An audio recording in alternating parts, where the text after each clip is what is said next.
What's going on, everybody? Welcome to another, we got a little special interview today. I am Cassidy Haynes, owner of bodyslam.net, and I'm here with the man, Pretty Peter Avalon.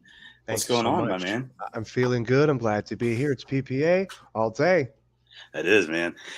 And you're actually my first interview. I was talking about it before we got on the air. My first interview back from injury, so I haven't done anything in like 6 weeks hardly. So, You're welcome. thanks, man. I appreciate it. You Mhm. got me out. You brought me out of my disabled list. You pulled me That's off what the I do. disabled list for this one. I make people stand up.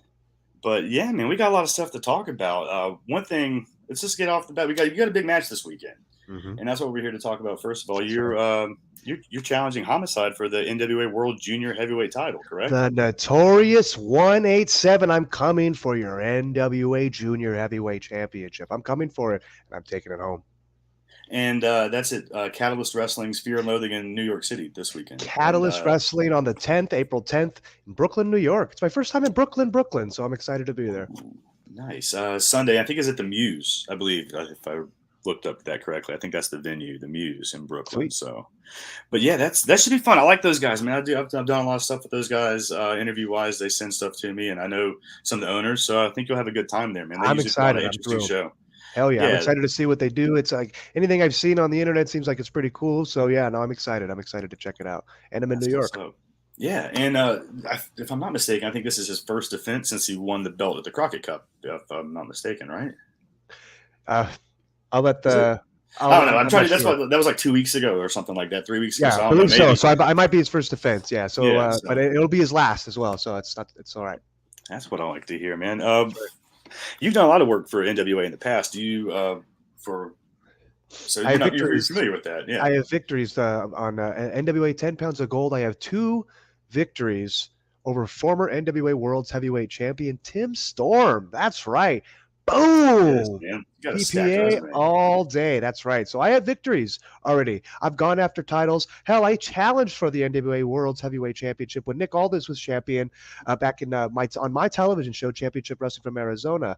We made history because the title's only been defended in Phoenix, I think that was like the 3rd time, something like that. It's not been in Arizona very often, and we were able to make history and bring it to Arizona in the modern times with Nick Aldis and myself. But I came up a little short in that one. Nick Aldis is a hell of a wrestler. That's true. I was going to add, well, that's a good segue to this. So, Championship Wrestling from Arizona, you guys still doing that, or is that? Unfortunately, the pandemic put an end to our show, and then the timing of everything just made it kind of impossible for the production to exist anymore. The main show was operated by myself and my partner and associate Mick Greenwood, who now him and I have kind of gone on to other business ventures and make things work. Obviously, I'm with AEW and doing other independent wrestling and other things, and then he's doing what he's doing, and he also still dives into music here and there. So our schedules don't align to make Championship Wrestling from Arizona possible, and then the pandemic put a hard stop to it. So it's been a lot, and but I am never going to say never when it comes to wrestling, and I personally want to do something in Phoenix, Arizona, even if I have to do it my damn self. There's not a lot of wrestling in Arizona, so some of the people I know that live out there talked about how much they really enjoyed that because the wrestling never really comes out there. Nobody ever really tours out there, and yeah, I miss the area. Tucson, we ran in Tucson for the first year of the show. Before I was in charge, I was in charge when we were in Phoenix the last 2 years. But Tucson's an incredible town as well. That's a lot of fun. There's a lot of fun to be had. We ran at a casino, the Desert Diamond Casino. And it was a lot of fun. So every trip we had a good time going down there. And then even when we moved to Mesa, Arizona, which is I think it's technically Phoenix, and we ran at the Nile Theater, and a lot of fun. Every trip was a lot of fun. It was a lot of learning process. We were able to take the show. The first year was rough, and then when we moved, we didn't. The attendance dwindled, and we were able to make this show almost canceled to a big success. And then the pandemic put it to an end. That happened to a lot of people, unfortunately. That's the thing, man. The pandemic put a big dent in it. There's just Arizona was hard to create when we can't create in Arizona. We can't get the crew out from Los Angeles to create in Arizona just because everyone had different COVID protocol and blah blah blah blah. But things are slowly getting back to normal. So, like you said, never say never, right? That's right. Never say never. The Nile Theater is still there. I think it's operating, and I would like to definitely come back. That's what's up. Now, you touched on it. You were talking about your AEW stuff. That leads me to a question that somebody sent in. And this was from actually some of the first. I don't know if you've done First Wrestling up in Minnesota, up there, Eric Cannon stuff. But those guys, I know some of those guys. I'm familiar with Eric Cannon. I've wrestled Eric Cannon. But they're the First Wrestling guys sent some questions in. Their family, the First Wrestling family, they call themselves. They're a little group of fans that always attend the shows that I know some people. And I asked them, I was like, hey, I'm interviewing Peter Avalon. Do you guys have any questions? Because they always send me some wild questions usually. And one of them, you mentioned it. You work with a mutual friend of mine, and that you work with, JD Drake. They want to know what JD Drake smells like. He smells just delicious. That's what JD. We say JD stands for just delicious. So take your pick. Cookies. Yeah. Sometimes it's cookies. Baked bread. When we go to Los Angeles, he might smell like the Mexican sweet bread. So that might be nice. Smells good. That's what I thought. I don't know why they asked me. I was like, I've known JD for 10 years. You guys could ask me that. But I think they were more interested in what you thought on it than me. But, so you guys are still doing the Wingman stuff, right? Of course. Pinky's in. Pinky's up all the time. That's what's up, man. That's my boys. And I think JD's wrestling Catalyst as well, if I'm not mistaken. He's wrestling Darius Carter. Yes, I'm excited to see that. JD is my favorite wrestler right now. One of my favorite wrestlers right now. Absolutely. So. Hey man, you and me both. Like I said, I'm from North Carolina, so I've grown up watching JD for the last 10, 15 years. Right. He's no secret to me. Like got that hometown energy. Yeah. So it's I love seeing now the exposure that he's getting, and finally getting some flowers, and everybody like appreciating him for what he is. Something that here on North Carolina scene we've known for a long time. So he deserves it. He does deserve it, man. But let's see. Is there anyone else that you would like to add? If you could add anybody else to the Wingman group, like is there somebody that you've got your eye on, or is it just that's pretty much it? The origin of the Wingman comes from the man himself, Christian Cage. So I'd say get Christian Cage in there, right? Like I get to Captain Charisma. That's right with his peaks. Okay. That's it. That's right. Yeah. What about a wing woman? Any wing women? Ooh, I don't know. They kind of might just drag us down, but we'll see. I don't know. Sometimes they work wonders at the club, though. Sometimes to have a wing woman that goes out there. They're a lot better at breaking the ice. Who would you suggest? Well, I mean, right now I'm gonna always put over Shazza. Right now, she's in America. Right now, you guys got to capitalize on her. She's a great fun gal, Shazza McKenzie. That's who I want to see. Like she was getting some AEW love there for a while before the pandemic. Another casualty of the pandemic. I think she flew over. And it just landed and was about to do another U.S. tour when it happened. I had to get back on the plane and fly right back home. If we're talking party animals, and Session Moth Martina fits right in. There you go. Yeah, there's another one. Another cat like stuck on the other side of the pond during the pandemic. So, yeah, she'd be fun. She'd be a good wing woman, I think. That's a good one. We were in an 8-man together at a bar wrestling one year. I think it was the New Year's show. I'm not sure. I forgot which show it was. I've never actually met her personally. Surprisingly enough, she seems like somebody that I would have run into and had a lot of fun with. And she's a lot of fun. Yeah, that's great. One thing that I want to talk about is you're looking fantastic today, brother. Like that robe, your hair. I mean, you got the allergies on, but we're not going to worry about that. You know what? It's the sun's out here in Los Angeles, and the seasonal allergies are going. So Peter Avalon has sniffles today. But man, that robe, the hair, that mustache, bro. What's your beauty regimen like consist of? Because my hair. I'm trying. I don't know if you've seen my hair lately. But look at this. Hold on, let me show you. Like, I'm in. Like, I've got some. We're getting there. You go. Yeah, it's length. It's got some length to it for sure. So, what kind of tips? What's your beauty regimen? We need to know what. Don't shampoo. My hair at least. Yeah. I don't shampoo and condition every day. Mm-hmm. You can't do it every day. It's just going to make your hair dry. You got to have those natural oils in there. It enhances the hair. It's good for you. Your body produces things that could be good for you, So you don't want to dry out the hair, make it crispy and brittle. Also, be attractive. So make sure that you're an attractive man. Also, don't be unattractive. So make sure that your genetics are in order. Your DNA is, top level. And then you're good to go. That's it. Okay. Easy stuff. So be born with it, like me, and then It's that easy. It's that easy. It just comes naturally from there. Yeah, so absolutely. The rest of us is not going to be so hard. We got some work to do, but you keep trying. I'm trying. I'm working on the hair, and right now my beard's a little out of control. But I'm going to chalk that up to being on the disabled list. That's right. Doctors call it practicing. It's my off-season beard right now. I haven't shaped up, but that mustache, man, the mustache game you got right now is very strong. I did just shave. What's today? Wednesday. I shaved Monday. Yeah. I shaved Monday night. So a little bit of stubble here. Thank you, man. Yeah. No, that was one of the questions they wanted me to ask about your beauty regimen. I was all about that because, man, I need all the tips I can get, man. Let's see. Is there people asking live questions? Are these questions? No, this was more things that were sent in. I pawned some questions earlier. I pulled a list from everybody, so I'm reading from my list. To groom the mustache, it's a whole process. It's a combination of an electric razor and little scissors. So it's a whole ordeal. It's a whole process, and it's very precise. A lot of finesse. I always have a problem with lining it up right. So every time I would try to trim my shit, it ends up getting off centered, and then I have to even it out, and then it just keeps getting worse and worse. So your mustache with the beard, it flows, it connects, and it looks well. What frustrates me with people's mustaches is when they don't take care of the upper lip and they just kind of let this frizzy mop kind of hang over their lip, and it's that part could also be fixed. I took care of that the other day. I definitely had to hang down before this because I started looking. I was like, oh wait, this is unacceptable. Some hang down could look okay. What was the dude? Offerman? Is it Offerman? Nick Offerman that had the mustache? Yeah. His hung down. He had that Selleck. Sam Elliott, same. But it's Tom Selleck. So it's like they there's a hang to it, but that's a groom to hang. You know what I'm saying? Not just this frilly little wispies. Yeah. Mm-hmm. So but no, that was one of the people you need to get beauty tips from it, man, because like you said, it's pretty Peter all day, baby. Wash your face. Also, wash your face. That's a tip for just everybody. Wash your face. Wrestling fans in general need to wash more. Wash your face. Wash your face. Deodorant. Wash your face. There's an exfoliant you could buy. You can exfoliate once or twice a week. That'll get away the grossness. It's not hard. I'm not telling you to moisturize and buy this entire expensive thing, but it's wash your face. That's it. You know what I mean? It's not that hard.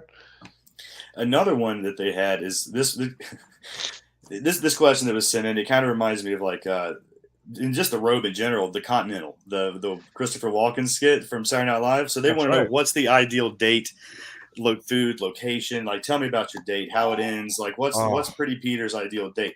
And for me to see you like this, all I'm thinking of in my head is the Continental with Christopher Walken. Or that's right. His mistake is that he didn't. He tries to prepare. He just prepares his bad snacks.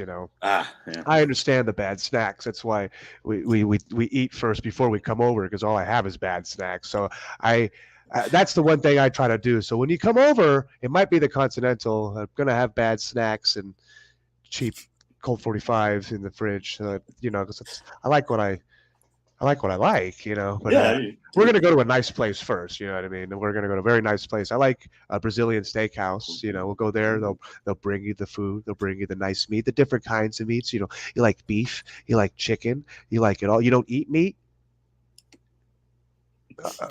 Well then, there's a salad bar. Something for you. That's.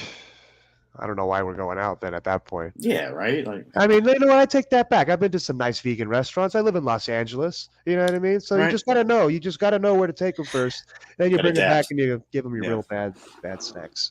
Nice. Yeah. I like it. Thank you. Thank you. A cultured human. Yes. So you've been everywhere, man.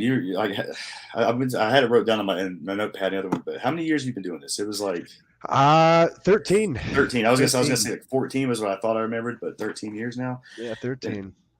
And lucky number 13. I like it.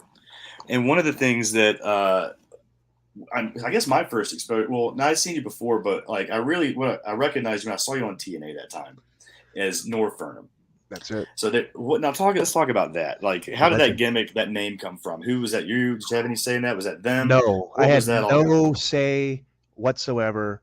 They hit up a local guy in the area who hit me up, and I just fit the role they were looking for at the time. I was at the real awful point in my life. I was at my like skinniest, some of my most mentally unwell as well.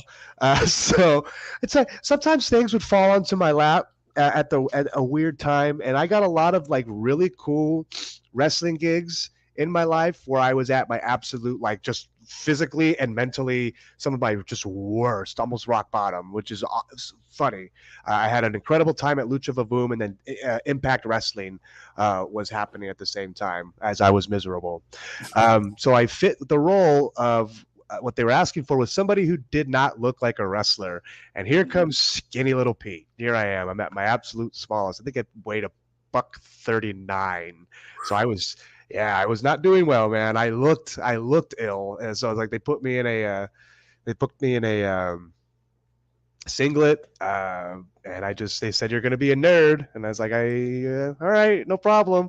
They ended up buying me clothes from Target that they just came with it. What's your size? And then they brought me back corduroy pants, a red shirt, which I still have the red T-shirt today. It's nice. Moscow brand from Target. It was good shit. And Moscow then was awesome back in the day. Was great, yeah. And then they had some flannel, so just like little. I look like a tech guy or something, you know. And then I had my partner Dewey Barnes, who wrestled in Tennessee, and he was one of TNA's actual merchandise like handlers or guys or something. So he was behind the merch table when the show was happening. Was Dewey Barnes his TNA name, and he wrestled for something else, right? He had a mask on when he wrestled. I think it was.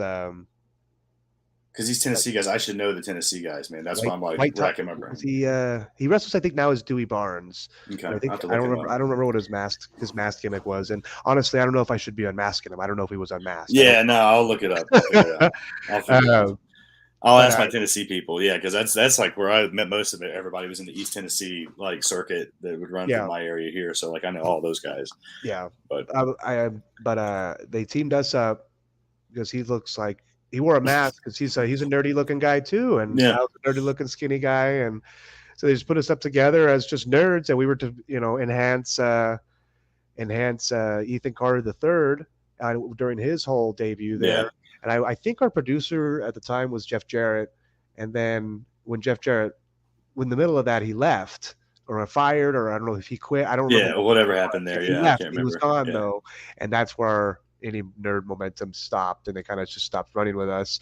I remember doing one last loop of Impact where it was I think it was a weekend. It was 2 dates, a weekend or a week, I don't remember. It was a couple days, and we did 2 dates in Tennessee and I think one in South Carolina, and it was my first like TV loop in the sense that I think like maybe a traditional television loop. It's like they fly you in and you have to get yourself to the next town and you have to pay your way to get to the next town and you have to get your own hotel and stuff like that. Cause I'm not fucking anybody there. So they're not paying for my ticket. So I flew it was one of the Carolinas. I think it was South. I don't remember. And I did the show there, and then I had a rental car and I had my own hotel, and I got a rental car. And me and EC3 rode together to the next town, and then one of the towns he crashed with me too.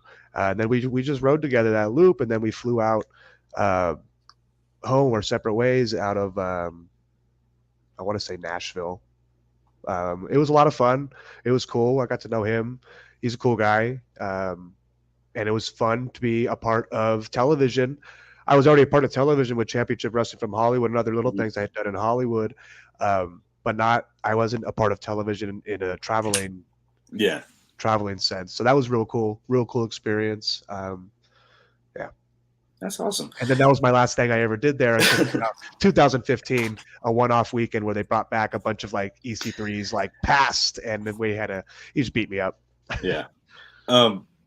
You did a lot of stuff at Universal, where you guys are back now doing Dark. Have you been back since for AEW at the same building since then? Or for Dark, a lot of the Darks have been in that Orlando studio, and that is where we did Impact. And I don't remember I don't know if it's the exact studio, but it's in the same studios. Because it's multiple units. They got different lots or whatever. Yeah. But I was like walking back there. It's like, oh, I remember all of this. A lot of it's changed. Like we used to in Impact, we were changing in these weird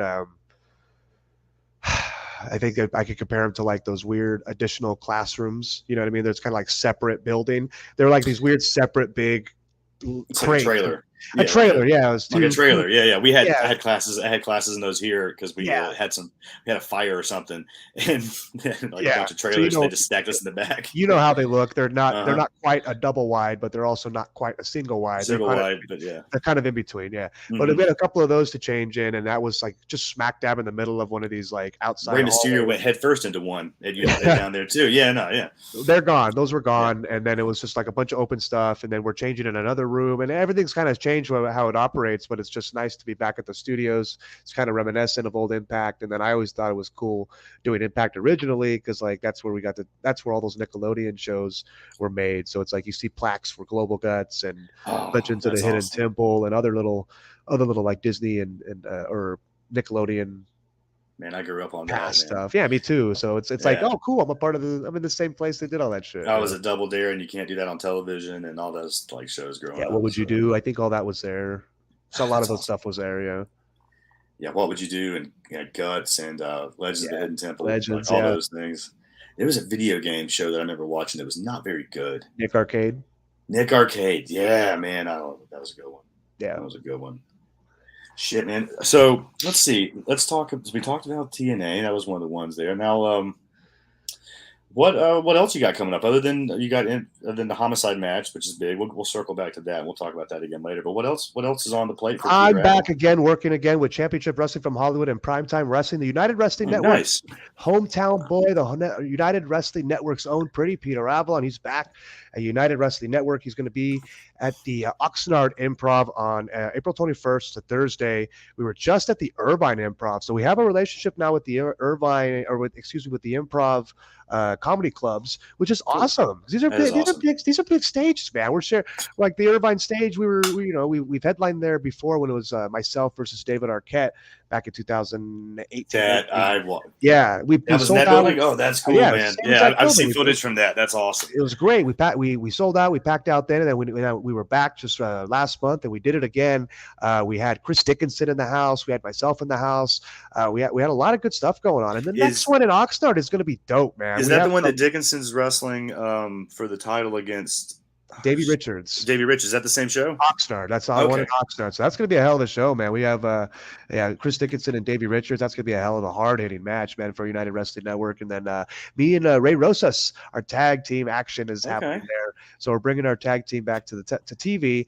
And then me and Ray are also we're still touring, still doing our thing. We have a show nearby in Lake Paris on Saturday before I fly to New York.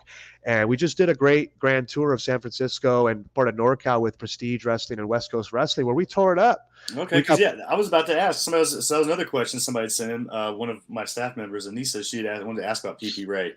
So you took over that kind of stuff for me there. But. Oh yeah, man, we're back. We're back and shaking ass, man. We're doing it. We're doing it big. We got booked for one show for Prestige. Excuse me. And then the next day they were doing a loop. They moved to Sacramento, and then because of how incredible we were and how big the much that people were asking for, they threw us on the Sacktown show. So it's like, oh great, here we are, we're back, and awesome. We're doing it, man. Yeah. So I'm excited to be back with Ray Rosas doing our thing. We're open to be taking bookings as a tag team, and we're open. We're ready. Now that's United Wrestling Network. That's Dave Marquez. He's doing the. I went down to Championship Wrestling from Atlanta, one of the last two or three tapings ago or whatever, and saw his stuff down there or whatever. Yeah, that was like I think the first time I actually met him face to face because he's usually like more of a West Coast guy. So yeah, Marquez makes good TV. And he makes great TV, and he's good at a like alternative to other television because he likes to still do studio style wrestling, which in my opinion is still awesome. It's great. It's like that's kind of what he did. Yeah, that's kind of what he did in Atlanta there because they ran at Center Stage or whatever when I saw them. So that's That's awesome. It's WCW Saturday Night right there. You know what I mean? Exactly. So it's more in your face. The crowd loves it because it's so close and they're so hot and it looks cool. I think it offers such a different classic look on television than the the big giant arena. And it's like, yeah, even though the arena is packed full of people and it does look incredible, but it's like at the same time it's like, you really can't. It's just like a bunch of blank faces, Yeah. you know. Yeah, But it's I like get it. this is more intimate. It's like, oh, look at all these people. They're clearly your smiles on their face. And I don't know. No, I get it, man. I grew up like loving the smaller indie stuff too, because I mean, like nothing really big shows didn't come to North Carolina in my area. Like the Asheville Civic Center got some pay-per-views when I was a kid, but that was about it. Right. So I mean, I grew up armories and spring flea markets and gymnasiums and stuff like that for most of my shows. There's nothing unlike that intimacy. The arena shows are incredible. There's nothing like them either. But the intimate idea is so incredible. Yeah, that's what I love indie wrestling. It's really booming again too. So I'm glad to be able to see you back on the circuit. And I saw you did a GCW recently too, right? Yeah, I'm working with them. LA Fights shows out here. So yeah, when they're out here, are they out here this weekend? They're out here this weekend too, aren't they? They just were at the Roxy, but I'm not sure when they're back out here again. I think they're next month. I thought it might have been this month. I thought they might have been out there this weekend. I'm not sure, but I could be wrong. But no, yeah, that's good.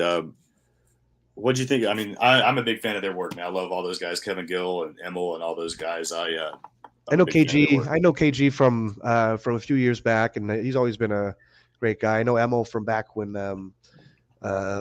United had a relationship with Combat Zone, and he was. I enjoy him. It makes me laugh. Emil and I are about to do a podcast. Actually, we're going to start We're going to start a little show. I haven't really told it. It's a unique little spin on things, and we're working out. I'm just waiting on some graphics to announce it. But yeah, that's a little thing that we got going. But no, that's fun. He's cool. I enjoyed the atmosphere. It's a lot different, obviously, than the United Wrestling Network. You know, it's a little bit more free and in the back, and but it's a lot of fun. It's its own energy, and it's real cool, and everyone's very welcoming and a lot of fun, and I have a good relationship, I think, with a lot of those dudes. So it's real cool. It's real cool. Let's see. One more question that people had that we were talking about, like your match with Curryman and Kikutaro or whatever. They wanted to know about that. They wanted me to ask you about that, and if you wanted to talk or if you could talk. Oh man, that match is amazing. Curryman is just an incredible wrestler, and Kikutaro is a comedy legend and legitimately my favorite comedy wrestler of all time. Like, I don't think anyone's funnier than Kikutaro, even back when he was Evason. Like, I just think he's another level with his comedy. His jokes are so good, whether they're short jokes or whether they're match-long jokes, and his callbacks to things. And he's brilliant. His comedy is brilliant sometimes. And I was very proud of that match. One part in particular, because I just always, me and Ray and me and others in the area would, like, me and Tyler Bateman and a couple others had this gag where it's like, I want to do the Weekend at Bernie's bit, where it's like, I want to be knocked down and we figure a way to have, like, just make the Weekend at Bernie things work. And we were always cracking jokes and about it, and always just like we'd be acting dead and just look, in the back and shit.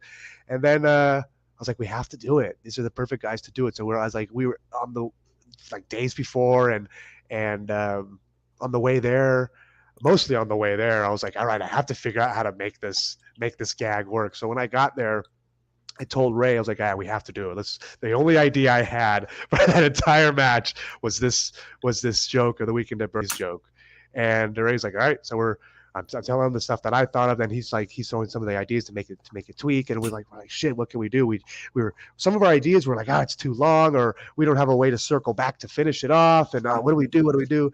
And then Kikutaro and Curryman get there, and Kikutaro, we kind of fill him in what he's doing, and Curryman, he's able to just, the man behind the mask. He is just another level of genius and brilliant in that wrestling ring when it comes to psychology and putting a match together and just wrestling. He's just a legend. And I don't know if he's been unmasked. I don't want to unmask him. You obviously know who the fuck I'm talking about. They talked about it, but we all know. It's Christopher Daniels. It's Chris Daniels. Yeah, and it's like, I tell him the idea. I tell him a little bit of my stuff that I have about the idea about the Weekend at Bernie's joke, and he's just like we put the joke together, and like that's the hardest we worked on the match. Like it was like putting this gag together. Like it was like brain power. We're like meeting in the mind's like, all right, this is and we made it work. We thought of this joke, and then we're like, oh shit, what about the rest of the match? And Chris Daniels is just like, yeah, hammers off stuff. Don't worry, we're like, I got that. Yeah, we're like, oh, that's great. Yeah, that makes sense. And then we went into the match, and it was just like, just to see him like fill in the blanks of everything else, like it was just a walk in the park, was just another level for Ray and I to be like, oh, we got a lot to work on, man. Oh, that's wonderful, man. That's one of my favorite things. That match is one of my favorites. Like as soon as my buddy suggested, I was like, I don't know why I didn't think to even like have that on my list, And I was like, hey, give me some stuff just to fill in here to ask some other questions because I was feeling rusty. I haven't done this in 6 weeks, so I was like, I'm gonna be a little nervous, and Rusty's gonna take me. I'm glad it was you because we've known each other for a little bit, so it was a little bit more comfortable. But yeah, I just love that match so much. Thank you, man. Thank you. That's one of my definitely one of my favorites in the sense of the. Because the fact that it was like the Weekend at Bernie was like, it was my joke, and that we all worked on it together to make it our joke, and it just felt very Kikutaru, you know what I mean? I was like, this is kind of like appealing. This is my attempt at kind of appealing to like what he's done in appealing to me, you know what I mean? So it's like it felt good to put it together, make it happen, and with him, Oh, I love that so much, man.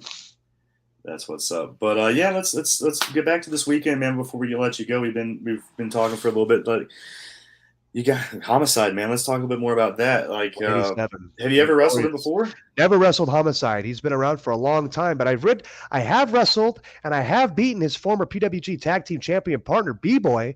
So I know that they're both hard hitting, and if I could beat his ass, I'm coming for you, Homicide. I'm taking that championship. Man, I'm pulling for you. I mean, West Coast, East Coast, SoCal versus NY. Like it kind of writes itself, right? It does. You know, you're going into his turf. Dodgers. I don't know. Like name your teams. I'm not a sports guy. You're going into his home field too there. So I'm pulling for you, buddy. That's for sure. I can do it. That's it. I'm pulling for myself too, and I'm going to take that championship back, and I'm taking it back with me to Los Angeles, and then I'll take it with me to Dark. Imagine me walking out there.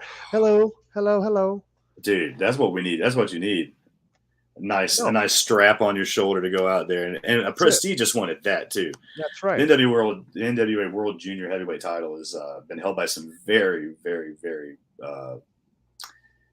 just a fucking laundry list of just amazing talent, And honestly, if NWA, you need some eyes on that show, right? Here's your man. Exactly, right? Billy Corey, hopefully he's watching this and he's listening. I assume he is. He's a big fan of the show, so hopefully he's paying attention and he knows what's up for this. So, but yeah, man. Pete, tell everybody where they can follow you. What else you got going on? Plug all your stuff, and then we'll start. Stay tuned on my Twitter. I'm on twitter.com/Pavalon. I'm on Instagram at PPA all day. You can check my website, peteravalon.com. Hit me up. I'm available for bookings. I got Championship Wrestling from Hollywood coming up on the 21st. I'm going to be in New York this Sunday on the 10th, and I'll be in Lake Paris for the Michelada Rumble with my main man, Ray Rosas, on Saturday before I fly to New York to take that championship from Homicide. Love it, brother. Love it. I'll be pulling for you, and I'll be sure to. And Catalyst is now they're on I think Pluto and some other stuff now. They're on a bunch of stuff, so people are gonna be able to watch that, man. So you're gonna get some eyes on that match. I'm excited. It's AEW versus NWA. That's the there you go. There we go. It writes itself, man. I'm looking forward to it. But thanks for coming on, man. I really appreciate you doing this. I'm sure we'll have you on again soon, another time, and we'll talk some more about some other stuff going on. But, man, thanks again, man. I'll be sure to tag you in all this. And everybody can follow me. It's down here. There it is, down here, at Casshole with 3 O's, CASSHOOOLE on anything, on Twitter, on Instagram. That's how you find me. Make sure you follow bodyslam.net. You go to the website, check out us out there. You can follow us on Twitter at bodyslamnet. Same for Bodyslam on anything. We're Instagram, we're on Facebook, all the same thing. Bodyslamnet. Find us that way, guys. I appreciate you checking us out. We'll see you guys soon, man. Thanks, buddy. Peter, appreciate it.